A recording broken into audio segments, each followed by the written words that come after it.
Hazaku Baruch. This week's parasha, we read about Ben Sorer Umore, a rebellious son. We look in the Gemara, and there are many conditions in order for, look, what it says in the Torah, V'tafesu bo aviv ve'imo, his parents are holding him, sort of catching him, bringing him to Bet Din, and saying, this is a rebellious son, and they end up having to kill him. First of all, what kind of parents would do such thing to their, they will always find, and if you look in the Gemara, they make it basically impossible.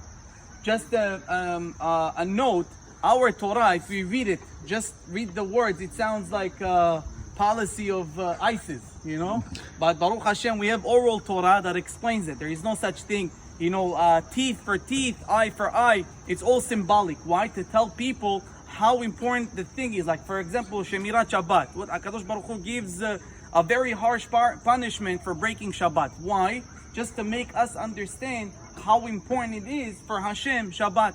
And also, we can relate if we look at it from a practical, if we don't have Shabbat, what else do we have? Where is the value of family and so on and so forth?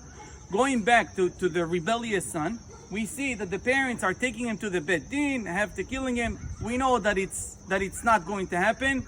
Plus the conditions that the Gemara says, which we'll go into in a second, that the Gemara says, Lo haya velo nivra.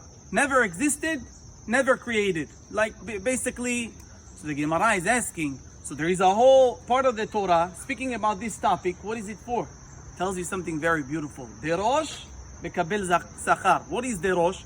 You see the words, try to learn to figure out something that is behind the words. Okay, let's do it. Gemara says, part of the conditions is that the parents should be on the same level, should have the same voice. Same voice. It sounds a little bit, what is the same voice? The father has the same voice like the mother.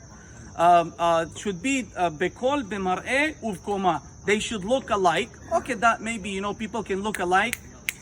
People can look alike, although, this is but brothers and sisters, people can look alike.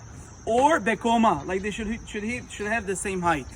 So again, by the peshat, by the simple meaning, it doesn't fit so good, although we can understand, but have a lot of kushiyot. But behind the words, what the Torah is trying to tell you, this son cannot be convicted if his parents are not acting nice to each other. If they're not, the voice in the house, they both have, 100% power. The father said something, the mother, even if the father is wrong, which of course happens, he's a person, the mother never goes against him. After that, it says, first of all, listen to daddy. The same thing, vice versa. When mommy said something, I don't care what she said. You have to listen to your mom, because that's how we're raising you. B'mar'eh. They both look at each other, they're both raising each other.